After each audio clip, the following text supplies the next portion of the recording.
Hello, good morning. मैं Mukesh, YouTube channel maths with Mukesh में आप सभी का स्वागत है। आज अपन अपनी एक नई सीरीज चालू करने जा रहे हैं जो कि स्पेशल 9th और 10th के स्टूडेंट्स के लिए होगा। जो विद्यार्थी मैथ्स में बिल्कुल कमज़ोर है वो भी इस चैनल से मैथ्स को स्ट्रॉन्ग कर सकते हैं। तो अपना जो पहला अध्याय होगा, इसमें पहला जो टॉपिक होगा वो होगा ट्रिग्नोमेट्री।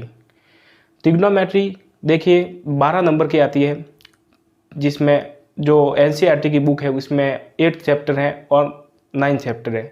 8 चैप्टर जो है वो 9 मार्क्स का है और जो 9 चैप्टर है वो 3 मार्क्स का है, लेकिन दोनों ही ट्रिग्नोमेट्री के ही टॉपिक्स है। दोनों को मिला के 12 नंबर होंगे और अपन जो ये पढ़ेंगे बाई लैंग्वेज होगा, हिंदी और इंग्लिश दोनों में चलेगा। तो आप ज़्यादा से ज़्यादा इस चैनल को शेयर कीजिए ताकि जो भी विद्यार्थी अभी कोचिंग नहीं जा रहे हैं तो उनके पास भी फ़ोन वगैरह है तो फ़ोन से ये पढ़ सकेंगे। पूरे 100 में से 100 नंबर दिलाने की गारंटी है। आप ज़्यादा से ज़्यादा इस वीडियो को ज़्यादा से ज़्यादा शेयर करोगे तो बाकी अदर लोगों के पास भी ये पहुंच जाएगा और आपको मैथ्स की टेंशन लेने की कोई ज़रूरत नहीं है। यहाँ आपको पढ़ने के बाद में कभी ऐसा नहीं लगेगा कि सर हमारा नंबर कटेगा, आपके इवन पूरे में से पूरे नंबर आएंगे। तो अपन शुरुआत करते हैं अपने एक नए टॉपिक ट्रिग्नोमेट्री की। तो देखिए, ट्रिग्नोमेट्री को पढ़ने से पहले अपन को ये पता होना चाहिए कि ट्रिग्नोमेट्री होता क्या है। इंग्लिश में बोलते हैं त्रिगुणोमेट्री और हिंदी में बोलते हैं अपने पास में त्रिकोणमिति। तो ध्यान रखिए, इस पहले पढ़ने से पहले शब्द का अपन को अर्थ पता होना चाहिए कि अपन इस टॉपिक को क्यों पढ़ रहे हैं, ये टॉपिक एक्चुअली क्या कहना चाह रहा है इस बारे में, कि टॉपिक अपन को क्या समझाना चाह रहा है। तो वो नाम से ही पता लगेगा। देखिए, त्रि का मतलब तो 3 होता है, गौण का मतलब होता है साइड यानी भुजा होती है, और मैट्री जो होती है, मैट्री इसका मतलब होता है मापन। तो आप इस तीनों से क्या समझिए, इस तीनों से अपन ये समझ रहे हैं कि ट्रिग्नोमेट्री का जो अर्थ होता है वो होता है 3 भुजाओं को मापना। तो बेसिकली ट्रिग्नोमेट्री में कितनी भुजाएं होगी? 3 ही होगी। और 3 भुजाएं किस में होती है आपको पता होगा? 3 भुजाएं किस में होती है? त्रिभुज में। तो त्रिभुज में जब 3 भुजाएं होती है तो इन तीनों भुजाओं को जो मापते हैं अपन, ये 3 भुजाएं हैं, इन तीनों भुजाओं को जो मापने के लिए जिस चैप्टर का अपन यूज लेंगे वो होगा ट्रिग्नोमेट्री। तो ये एक पूरा बेसिक है। मैं आपको पूरी थ्योरी पढ़ाऊंगा सबसे पहले, उसके बाद अपन एक्सरसाइज पे आएंगे। सब अपने आपके पूरी थ्योरी कवर हो जाएगी एक तरीके से पूरी, फिर आप उसका रिवीजन करना, फिर आप चैप्टर वाइज उसके क्वेश्चन लगाना, आपके क्वेश्चन गलत नहीं होंगे। तो ट्रिग्नोमेट्री का बेसिक अर्थ क्या होता है? 3 भुजाओं को मापना। ठीक है। अब अपन कि सर ट्रिग्नोमेट्री का ये अर्थ तो होता है, लेकिन इसका यूज कहाँ होता है ये भी मैं आपको बता देता हूँ। जैसे मान लो आप कहीं गए, दिल्ली गए, मान लो दिल्ली गए और आपने लाल किला देखा। ठीक है। अब लाल किला तो ऊपर है भाई, ऊंचा है, आपसे तो ऊपर ही है ना, कि आपका हाइट का है, आपसे तो इवन ऊपर ही है। तो आपने देखा कि भाई ये लाल किला है, यहाँ मान लो ये अपने यहाँ से ये लाल किला है और आप जो है यहाँ खड़े हो। ठीक है। और लाल किला यहाँ है। अब आप सोच रहे हो कि सर मुझे इस लाल किले की हाइट निकालनी है, तो कैसे निकालेंगे? तो सर अब मैं यहाँ पर स्केल लेके जाऊँगा, इसको फीते से माप तो सकता नहीं हूँ, इतना लंबा कौन जाएगा। तो आपने क्या किया कि ये वाली लेंथ आपको पता थी, ये वाली लेंथ जो है मान लो आपके 10 मीटर थी। आप लाल किले से 10 मीटर की डिस्टेंस पर खड़े थे। तो आपने क्या किया, आपने यहाँ से देखा, यहाँ से यहाँ तक देखा, तो यहाँ से यहाँ तक एक सीधी दूरी बनी, इस सीधी दूरी बनी, कौन सी क्या बनी? एक सीधी लेंथ, स्ट्रेट लाइन बनी। तो जब आपने यहाँ से देखा तो आपका यहाँ से एक एंगल बनेगा, आपकी ये आँख हो गई यहाँ से, ये आपकी आई है, ठीक है। इस आग से देखो ना, ऐसे जैसे मैंने मान लो लाल किले को देख रहा हूँ, तो वहाँ से मेरी सीधी दूरी और वहाँ से लाल किले की जो बेस है वहाँ से वहाँ तक की दूरी और जो लाल किले की हाइट, तो आपने यहाँ से देखा ये थीटा, और जो स्ट्रेट लाइन पर बन रही है वो कौन सा बना सर, ये 90 डिग्री बना। तो इस थीटा 90 डिग्री और इसकी कितनी साइडें हो गई, 1 2 और 3, तो इन तीनों साइड का मापन किससे किया जाएगा, त्रिग्नोमेट्री से। अब त्रिग्नोमेट्री से मापन तो चलो कर लेंगे, लेकिन करेंगे कैसे, तो जो त्रिग्नोमेट्री में इन्होंने क्या किया, 6 रेशियो दिए अपने को। कौन कौन से रेशियो दिए, 6। पहला दिया इन्होंने साइन, फिर दिया कॉस, फिर दिया टेन, फिर कॉट, फिर सेक, फिर कोसेक। अब ये तो इन्होंने रेशियो दिया है। अब जैसे ही आप इसके साथ में एंगल लगाते जाओगे इनका नाम चेंज होता जाएगा, sine theta, cos theta, tan theta, cot theta, sec theta, cosec theta, ऐसे ऐसे नाम बदलते जाएंगे। जैसे मैं बोलूँ कि यहाँ मैंने ए नाम दे दिया, तो sine A, cos A, tan A, cot A, sec A, cosec A, इस प्रकार से। तो जो साइन ना इसने नाम दिया था वो भी मैं आपको फॉर्मूले सिखाऊंगा कि जो 6 के 6 इस रेशो हैं इसके क्या क्या फॉर्मूले होंगे। साइन का जो दिया था वो लंब बटे कर्ण, यानी कि परपेंडिकुलर अपॉन हाइपोटेनियस, तो ये परपेंडिकुलर, ये हाइपोटेनियस, ठीक है। और अपन को थीटा दिया हुआ होगा, मान लो कि थीटा 45 डिग्री है, तो अपन डायरेक्ट से ये निकाल सकते हैं। तो त्रिग्नोमेट्री का यूज, मान लो आकाश में कोई एरोप्लेन उड़ रहा है, अपन उस एरोप्लेन को देख रहे हैं, तो अपन ने मन में तो आया होगा ना कि ये एरोप्लेन कितना दूर उड़ रहा है, कितनी ऊंचाई पे उड़ रहा है, तो वो कैसे ज्ञात करेंगे, वो अपन त्रिग्नोमेट्री से ही ज्ञात कर सकते हैं। अब क्या घर से फीता लेके जाओगे क्या कि हाँ सर इतना लंबा फीता दिखते हैं वो उड़ रहा है ऊपर, ऐसा तो होगा नहीं। तो त्रिग्नोमेट्री की सहायता से ही अपन बड़ी से बड़ी, जहाँ पर अपन ऊपर कोई भी आकाश में कोई भी बर्ड पक्षी वगैरह जो भी उड़ रहा है उसकी लेंथ या हाइट बताने के लिए त्रिग्नोमेट्री का बेसिकली यूज लिया जाता है, ठीक है। तो ये तो इसका एक बेसिक था कि आपको ये पता चले कि अपन ट्रिग्नोमेट्री पढ़ते क्यों है।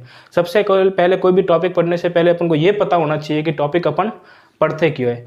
अब अपन पहले तो ये जानेंगे कुछ 9th की बेसिक बातें कि पाइथागोरस थ्योरम क्या है, क्या कहता है पाइथागोरस। पाइथागोरस नहीं आएगा तो आप ट्रिग्नोमेट्री भूल ही जाओ। बिना पाइथागोरस के ट्रिग्नोमेट्री कैसे सीखोगे, वहाँ लंब, कर्ण, आधार यानी बेस, परपेंडिकुलर, हाइपोटेनियस तीनों निकालना पड़ेगा।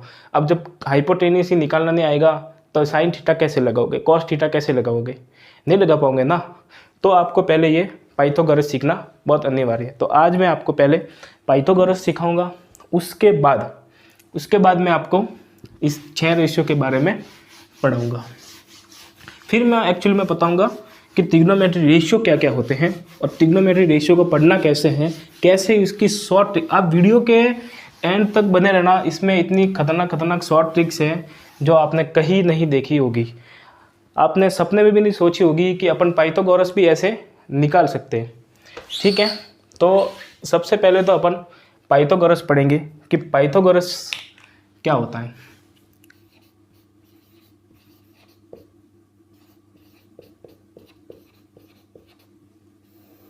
पाइथागोरस प्रमेय, जिसको बोधायन भी बोलते हैं। देखिए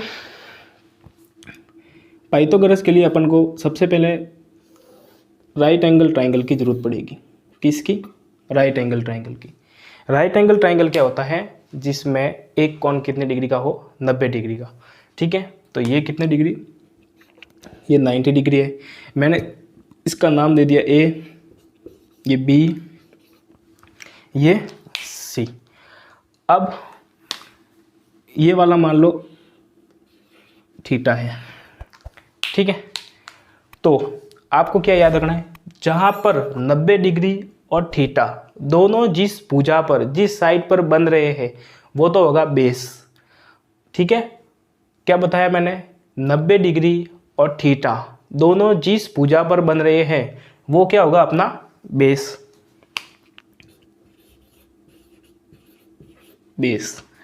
और 90 डिग्री के जस्ट सामने वाली भुजा क्या कहलाएगी, कर्ण, हाइपोटेनियस। तो 90 डिग्री के जस्ट सामने कौन सी है सर, AC 90 डिग्री के जस्ट सामने है, तो ये क्या कहलाएगी, कर्ण। इसको क्या बोलेंगे अपन, हाइपोटेनियस। हाइपोटेनियस, हिंदी में बोलेंगे कर्ण, इसको बोलते हैं अपन हिंदी में। देखो बाई लैंग्वेज चलेगा, हिंदी इंग्लिश में आपको कोई परेशानी नहीं होगी। और जो एंगल थीटा है उसके सामने वाली साइड क्या कहलाएगी? परपेंडिकुलर, हिंदी में बोलेंगे तो लंब। तो ये वाली साइड जो होगी ये क्या कहलाएगी? परपेंडिकुलर, लंब कहलाएगी। ये क्या कहलाएगी? लंब। क्या बताया मैंने? 90 डिग्री और थीटा जहाँ पर भी बन रहे हैं, जिस साइड पर बन रहे हैं वो वाली बेस कहलाएगी, और 90 डिग्री के सामने वाली भुजा कर्ण कहलाएगी हाइपोटेनियस, और थीटा के सामने वाली भुजा परपेंडिकुलर कहलाएगी। ठीक है, आपको एक नोट याद रखना है, ये लिख देना, नोट में बता रहा हूँ आपको। ठीक है, तो कर्ण होता है हाइपोटेनियस, वो सबसे बड़ी भुजा होती है। कर्ण जो होता है वो कर्ण सबसे बड़ी भुजा होती है। ठीक है, जो सबसे लार्जेस्ट साइड होगी, सबसे लार्जेस्ट साइड होगी किसी भी ट्राइंगल में, किसी भी ट्राइंगल मतलब राइट एंगल ट्राइंगल में सबसे जो हाईएस्ट यानी कि लार्जेस्ट साइड कहते हैं वो कौन सी होगी? हाइपोटेनियस। ये दोनों इससे हमेशा छोटी होगी, ये याद रखना है आपको। ठीक है, अब ये आपको नोट याद रखना है। अब किसी के दिमाग में सवाल बन रहा होगा कि सर अगर ये थीटा यहाँ ले ले तो क्या परपेंडिकुलर और बेस चेंज हो गए? ऑब्वियसली चेंज तो हो गई। ये मार्कर है, ये ब्लैक है, ये ब्लू है। ठीक है, ये इस पहले मेरे राइट हैंड पे था, ये लेफ्ट हैंड में था। अब आप बोल रहे हो कि सर मैं इसको यहाँ लेके आ जाऊँ, इसको लेके आ जाऊँ, तो क्या मार्कर की पोजीशन चेंज नहीं हुई? चेंज तो हुई है ना। तो इसी की इसी ऐसे में ही चेंज होगा। अब देखिए कैसे चेंज होगा। जैसे मान लो मैं यही ट्राइंगल बना रहा हूँ, वापस ऐसा का ऐसा ही बना रहा हूँ, नाम भी वही दे रहा हूँ, आप ध्यान रखना। इसका नाम ए था, इसका नाम बी था, इसका नाम सी था, वैसा का वैसा ही बना रहा हूँ। मैं 90 डिग्री यही बना रहा हूँ, लेकिन मैं जब थीटा की पोजीशन को चेंज कर देता हूँ, ये मैंने मान लिया थीटा की पोजीशन चेंज की, मैं बहुत ही आराम से पढ़ रहा हूँ, अपने कोई जल्दबाजी नहीं है। मेरा मकसद यही है कि आपको पूरे अच्छे तरीके से समझ में आना चाहिए। मैं यहाँ घास काट दूंगा फास्ट पढ़ा के, जल्दी बोल लूँगा तो क्या मतलब निकलेगा। आप आराम से पढ़िए, वीडियो को शांति से देखिए, कॉपी साथ में रखिए और नोट करते रहिए। जैसे ही मैं पूछूं आपके दिमाग में सवाल भी उठने चाहिए, आप सवाल बोलिए, मुझे सब सुनाई देता है।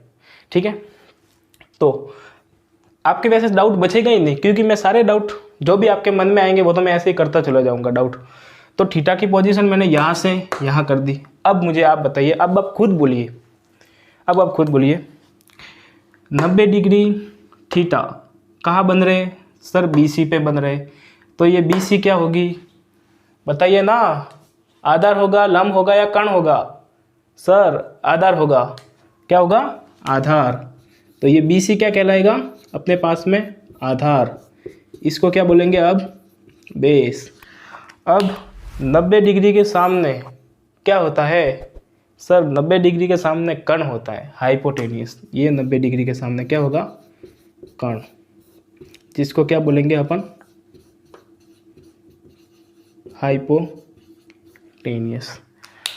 अब मैंने आपको ये बताया था कि थीटा के जस्ट सामने वाली साइड क्या कहलाती है? परपेंडिकुलर। तो थीटा कहाँ दिख रहा है? यहाँ दिख रहा है। इसके जस्ट सामने वाली भुजा AB क्या हो जाएगी? लंब हो जाएगी। क्या हो जाएगी? लंब, जिसको अपन क्या बोलते हैं? परपेंडिकुलर। ठीक है, ये देखिए परपेंडिकुलर है, कोई हवा खाने वाला कूलर नहीं है, ये अपने परपेंडिकुलर है। ठीक है, तो आपको अच्छे तरीके से समझ में आ गया। एक बार मैं फिर से वापस आपको समझा देता हूँ कि 90 डिग्री और थीटा जिस साइड पर बन रहे हैं वो बेस कहलाएगी। थीटा के सामने परपेंडिकुलर होगा, 90 डिग्री के सामने हमेशा कर्ण बनेगा। ठीक है, तो इसको आप एक बार नोट कीजिए। फिर मैं आपके इसके ऊपर एक क्वेश्चन करवाता हूँ जिससे आपको पूरा आइडिया लगेगा कि हाइपोटेनियस, परपेंडिकुलर और बेस कैसे ज्ञात करें। ठीक है, तो देखिए आपको नोट करने के लिए मैं काफ़ी समय देता हूँ, आप आराम से नोट कर सकते हो, ठीक है। कोई इतनी जल्दबाजी है नहीं अपने कि मैं जल्दी से साफ कर दूंगा।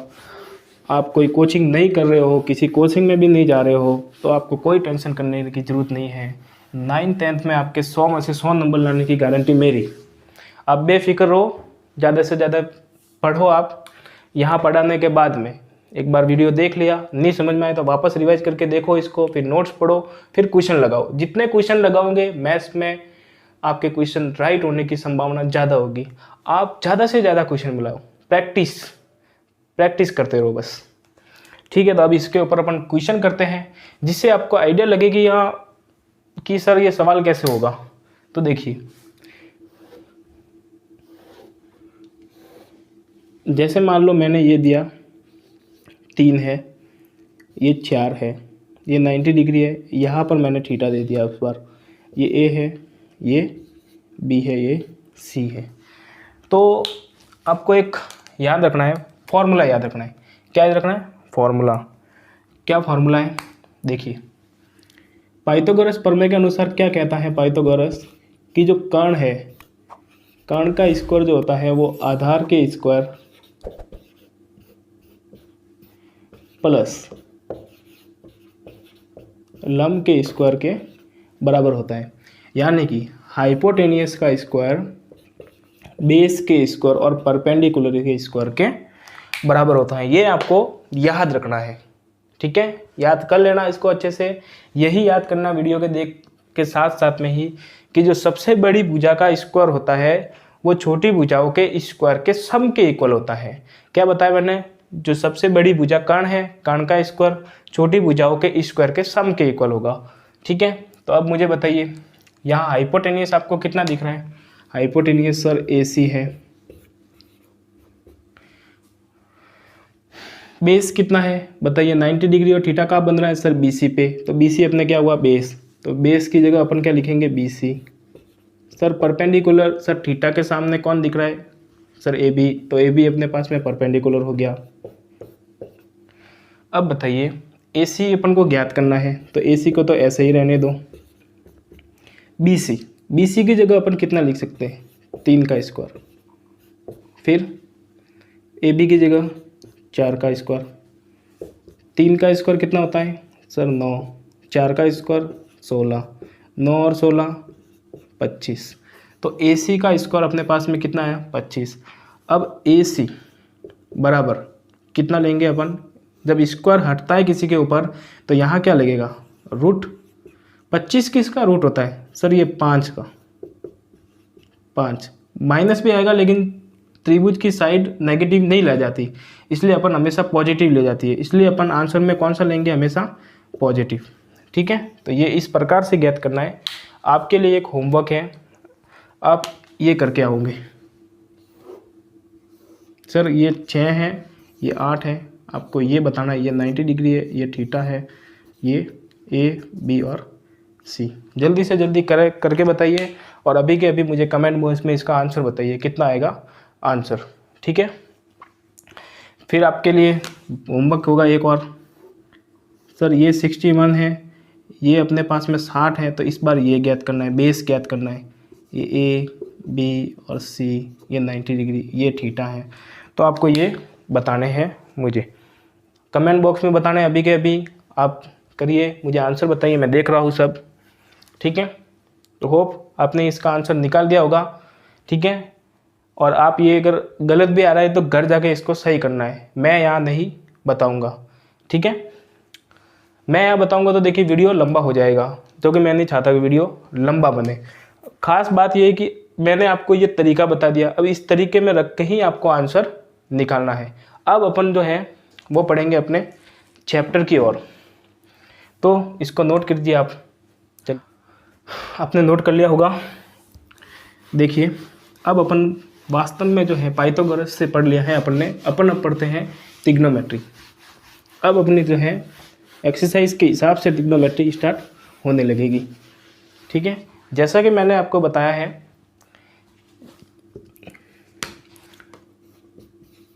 ये ट्रिग्नोमेट्री है, ये अपने देखिए एक तो अपने पास में चैप्टर होगा 8 चैप्टर, एक होगा 9 चैप्टर। इसका नाम है अपने पास में हाइट एंड डिस्टेंस, ऊंचाई व दूरियां। इसका नाम होता है एक्चुअल में ट्रिग्नोमेट्री। ठीक है, ट्रिग्नोमेट्री। ये देखिए 9 नंबर का आएगा। कितने मार्क्स का? 9 नंबर का। ये कितने आएगा? 3 नंबर का। तो 9 और 3 कितने हुए? Total 12 marks. और ये आपको 100% मिलेंगे। 12 में से 12 लाने की आप आराम से ला सकते हो। बहुत ही ईजी चैप्टर है, कोई टफ नहीं है, सबसे ईजी है। सबसे ईजी मैथ्स में यही टॉपिक है। तो इससे देखिए, इससे एक सवाल तो आएगा 1 नंबर का, एक सवाल आएगा 2 नंबर का, एक सवाल आएगा 6 नंबर का। इससे एक सवाल आएगा और वो भी कितने नंबर का? 3 नंबर का। ये आएगा हमेशा किससे? आइडेंटिटी से। ठीक है, आइडेंटिटी से। और ये देखिए, और मतलब सर्वसमीकरण जो होती है ना, उससे क्वेश्चन आएगा। 8.4 है ना, 8.4 एक्सरसाइज, उससे क्वेश्चन आएगा। ये वाला आएगा 8.2, 8.3, ये वाला आएगा 8.1 से। और जो 9 चैप्टर है उससे एक ही क्वेश्चन आएगा 3 नंबर का। तो ये आप एक परफॉर्मा उतार लीजिए ताकि आपको आइडिया रहे कि अपन को किस टॉपिक पे ज़्यादा जोर देना है। ठीक है, ये उतार लीजिए आप। उतार लिया होगा तो देखिए, वीडियो एंड तक देखोगे तो ट्रिग्नोमेट्री पूरी समझ में आ जाएगी। बीच में छोड़ के गए तो फिर मैं क्या, कोई भी नहीं समझाएगा। ठीक है, तो बीच में नहीं छोड़ना है, आपको वीडियो पूरा देखना है। और वीडियो फ्री में ना देखे, एक रिक्वेस्ट है आपसे, वीडियो फ्री में ना देखे। वीडियो को ज़्यादा से ज़्यादा शेयर कीजिए, लाइक कीजिए। इतना ही तो मांग रहा हूँ आपसे। आपसे कौन से पैसे ले लिए मैंने? एक लाइक और शेयर ही तो करना है। अब अपन पढ़ेंगे ट्रिग्नोमेट्री रेशियो।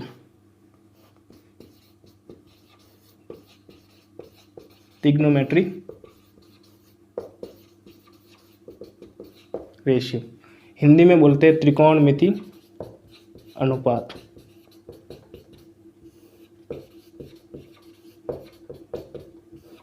ठीक है, तो त्रिकोणमिति रेशियो जो होते हैं, त्रिकोणमिति अनुपात कितने होते हैं? त्रिकोणमिति जो रेशियो है वो हो गए 6 रेशियो हैं। 6 रेशियो निकाले उसने। पहला निकाला था साइन, दूसरा निकाला कॉस, तीसरा निकाला टैन, चौथा निकाला कॉट, फिर 5वां सेक और छठा कोसेक। क्या बताया मैंने? याद करने की कोशिश करो, बोलिए मेरे साथ में। Sign, cos, tan, cot, sec, cosec. वापस बोलो। Sign, cos, tan, cot, sec, cosec. इसी सीक्वेंस में याद करना है। सारणी भी इसी सीक्वेंस में याद करोगे, जल्दी याद हो जाएगा। ठीक है, बोलिए मेरे साथ साथ में, बताइए मुझे answer. Sine, cos, tan, cot, sec, cosec. याद हो गए? आंख बंद करके फिर से बोलने की कोशिश करना, याद हो जाएंगे। ठीक है, अब मान लीजिए एक ट्रायंगल बनाता हूँ मैं। ये वाला ट्रायंगल बनाया मैंने, ध्यान रखिए। तो मैंने यहाँ थीटा ले लिया। ये वाला कितना एंगल हो गया? थीटा। ये कितने डिग्री? 90 डिग्री। ये ए, ये बी, ये सी। क्या बताया मैंने? ए बी सी कैसा त्रिभुज है? समकोण त्रिभुज है, राइट एंगल। बी सी जो 90 और थीटा कहाँ बन रहा है? बी सी पर। तो ये क्या हो जाएगा? बेस। थीटा के सामने लंब, यानी क्या बोलते हैं इसको? परपेंडिकुलर। ठीक है, ये क्या हो जाएगा? बेस क्या हो जाएगा? क्या बोलते हैं इसको हिंदी में? आधार। और ये क्या हो जाएगी सर? ये हाइपोटेनियस होगा, कर्ण। ठीक है, अब मैं मान लो यहाँ थीटा कहाँ बना है? सी पे बना है, तो साइन सी। लेकिन एंगल कौन सा है सर? थीटा। तो मैं ले रहा हूँ sine theta, cos theta, tan theta, cot theta, sec theta, cosec theta. अब इसके फॉर्मूले आपको याद रखने हैं। फॉर्मूले क्या क्या हो सकते हैं? देखिए, साइन थीटा, ये रहा थीटा। साइन थीटा क्या होता है? लंब बटे कर्ण, परपेंडिकुलर अपॉन हाइपोटेनियस। याद रखना है। तो मैं पहले सूत्र लिखवा देता हूँ। फिर आपको याद भी करवाऊंगा। फिर इसकी एक ऐसी शॉर्ट ट्रिक्स है जिससे आप 3 या 4 सेकंड में आपको फॉर्मूले सब याद, कोई टेंशन मगजमारी वगैरह कुछ नहीं, इतना सब याद करने की जरूरत ही नहीं। लेकिन ये बेस है, इसको याद करोगे तो वो आसानी से याद हो जाएगा। तो साइन थीटा, साइन थीटा क्या होगा सर, ये लंब बटे कर्ण, लंब को मैं एल से लिखूंगा, कर्ण को मैं के से लिखूंगा हिंदी मीडियम के लिए। फिर इंग्लिश मीडियम के लिए कॉस थीटा सर आधार बटा कर्ण, टेन थीटा सर लंब बटा आधार, कॉट थीटा सर आधार बटा लंब, सेक थीटा क्या होगा कॉस का उल्टा सर कर्ण बटा आधार, कॉसेक थीटा सर साइन का उल्टा कर्ण बटा लंब। हिंदी मीडियम, हिंदी मीडियम लंब बटे कर्ण साइन थीटा होता है, ठीक है। इंग्लिश मीडियम, लंब को मैंने किससे लिखा है सर परपेंडिकुलर से, के को किससे लिखा है सर हाइपोटेनियस से, तो पी अपॉन एस। साथ साथ में बोलते रहो, साथ साथ में बोलोगे याद रहेगा। बोलिए मेरे साथ में, कॉस थीटा क्या होगा sir base upon hypotenuse, sir tan theta क्या होगा sir perpendicular upon base, sir cot theta क्या होगा sir base upon perpendicular, sec theta क्या होगा बताइए, इसका उल्टा करो hypotenuse upon base, cosec theta hypotenuse upon perpendicular. क्या बताया मैंने, याद करने की कोशिश करो, वापस बोलने की कोशिश करो। हिंदी मीडियम वाले पहले बोलेंगे साइन थीटा लंब बटे कर्ण, कॉस थीटा आधार बटे कर्ण, टेन थीटा लंब बटे आधार, कॉट थीटा आधार बटा लंब, सेक थीटा कर्ण बटा आधार, कॉसेक थीटा कर्ण बटा लंब। अब इंग्लिश मीडियम वाले बोलेंगे sine theta perpendicular upon hypotenuse, cos theta base upon hypotenuse, tan theta perpendicular upon base, cot theta base upon perpendicular, sec theta hypotenuse upon बोलो base, cos theta hypotenuse upon perpendicular. ये आपको याद करना है। ऐसा का ऐसा चार्ट आप जहाँ पढ़ रहे हो वहाँ लगा देना, बार बार देखोगे, बार बार देखते हैं ना किसी चीज़ को तो याद हो जाती है ना, तो वैसे ही बार बार देखोगे तो याद हो जाएगा। तो अब मैं आपको सबसे पहले अब इसकी शॉर्ट ट्रिक्स बताता हूँ। क्या बताता हूँ, शॉर्ट ट्रिक्स। तो देखिए पहली शॉर्ट ट्रिक्स तो है अपने पास में हिंदी मीडियम। पहले किसके लिए है याद रखना, किसके लिए है हिंदी मीडियम। हिंदी मीडियम वाले छात्र ध्यान रखिए, आपको अगर नहीं आ रहा है, ठीक है, नहीं आ रहा है और सर बोले कि मेरे को याद करना है कि ये मेरे को थीटा याद नहीं हो रहे, मैं सर कैसे याद करूँगा, ये परपेंडिकुलर बेस पता नहीं क्या है, मेरे से तो याद ही नहीं हो रहे, ऊपर होके जा रहा है। तो आपको जो मैं अभी बता रहा हूँ वो याद रखना है, ठीक है, ज़्यादा मगजमारी है ही नहीं। आपको सबसे पहले 3 क्या बनाने हैं ब्लॉक, ये बना दिए सर ब्लॉक। फिर यहाँ से स्टार्ट करना है, क्या लिखोगे साइन थीटा, साइन के बाद में क्या आता है सर कॉस थीटा, कॉस के बाद में क्या आता है सर टेन थीटा। फिर यहाँ से शुरुआत करना है, सीक्वेंस में चलना है, गाड़ी चलानी है ऐसे, यहाँ से चले यहाँ होके वापस जाओ। टेन के बाद में क्या आता है सर कॉट, कॉट के पहले फिर सर सेक, सेक के बाद कॉसेक। गाड़ी चलानी है, साइन बोल रहा है कि मैं कॉस के पास जाऊँगा, कॉस बोल रहा है मैं टेन के पास, टेन कॉट के पास, कॉट सेक के पास, सेक बोल रहा हूँ लास्ट में जाके कॉसेक पे रुक जाते हैं, खाना वाना खा के यहाँ से शुरुआत कर देते हैं वापस। तो साइन को याद रखना है लाल बटे कक्का, कौन सा कक्का, कौन सा कक्का, लाल कक्का ठीक है, तो लाल बटे कक्का क्या याद रखोगे, लाल बटे कक्का हिंदी मीडियम वाले। Sine cos tan cot sec cosec क्या याद रखोगे, sine cos tan cot sec cosec, ऐसे चलना है, ऐसे आना है। साइन क्या होता है देखो लंब बटे कर्ण, लंब बटे कर्ण, ऐसे याद रखना है। ऊपर से जाओ तो नीचे की ओर बोलना है, ऊपर से जाओ तो किस साइड बोलोगे नीचे की ओर, और यहाँ से नीचे से जाओ तो ऊपर की ओर बोलना है। क्या बताया मैंने, जब ऊपर से आप शुरुआत करो तो नीचे की ओर बोलना है, नीचे की ओर आप शुरुआत करो तो ऊपर की ओर बोलना है। तो देखिए साइन इस साइड आप ऊपर की ओर जा रहे हो तो नीचे की ओर बोलना है, साइन थीटा लंब बटे कर्ण, कॉस थीटा आधार बटे कर्ण, टेन थीटा लंब बटे आधार।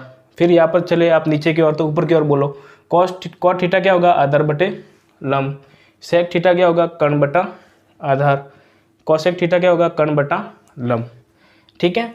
तो हिंदी मीडियम के लिए ये वाली होगी। अब सर के इंग्लिश मीडियम वालों के भी बता दो। इंग्लिश मीडियम देख लिए आप, ये आपकी इंग्लिश मीडियम, कौन सी मीडियम इंग्लिश।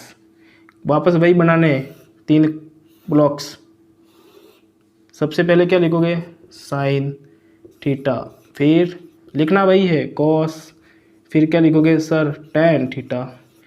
ठीक है, साइन कॉस के पास गया, कॉस टेन के पास, टेन का जाएगा सर मैं कॉट थीटा के पास जाऊंगा, कॉट का जाएगा सर मैं सेक थीटा के पास, सेक का जाएगा सर मैं कॉसेक थीटा के पास। अब तक याद हो गए हो ना, याद हो गए होगे अब तक तो, 6 के 6 ratio, sine cos tan cot sec cosec. वही बात है, जब ऊपर से बोलो तो नीचे की ओर, नीचे से बोलो तो ऊपर की ओर। साइन याद याद रखोगे, पंडित बद्रीनाथ प्रसाद, महादेव जी के वहाँ गए और बोले हर हर बोले। याद हो गया? हाँ सर, कि पंडित बद्रीनाथ जो थे उन नाम के व्यक्ति थे, वो पंडित बद्रीनाथ जी तो है प्रसाद लेने गए, कहाँ लेने गए, महादेव जी के वहाँ, और महादेव जी के वहाँ जाके उन्होंने क्या बोला, हर हर बोले। तो ये याद हो गया ना। अब बोलिए साइन थीटा क्या होगा sir, perpendicular upon hypotenuse. Cos theta क्या होगा sir, base upon hypotenuse. Sir tan theta क्या होगा, परपेंडिकुलर अपॉन बेस। फिर कॉट थीटा क्या होगा sir, base upon perpendicular. Sir sec theta क्या होगा, hypotenuse upon base. Sir cosec theta क्या होगा, हाइपोटेनियस अपॉन परपेंडिकुलर। तो ये पूरा सार है ट्रिग्नोमेट्री का। इससे आपके 1 या 2 क्वेश्चन आने की पूरी संभावना है, 3 मार्क्स का भी आएगा, तो यही से आएगा। और आपका यहाँ से क्वेश्चन गलत नहीं होना चाहिए, आप इसको बार बार रिवाइज कीजिए, यहाँ से आपका क्वेश्चन गलत नहीं होगा। तो ज़्यादा से ज़्यादा वीडियो को शेयर कीजिए। आप अपने स्कूल में भी पढ़ रहे हो तो स्कूल में भी उनको बताइए कि मेरा सर का जो चैनल है वो ये है, और इसमें आप ट्रिग्नोमेट्री पढ़ सकते हो। आपके 9th मैथ्स में या 10th की मैथ जो है वो बिल्कुल एकदम आप 100 में से 100 स्कोर लाओगे, ये मेरी गारंटी है। तो थैंक यू वेरी मच।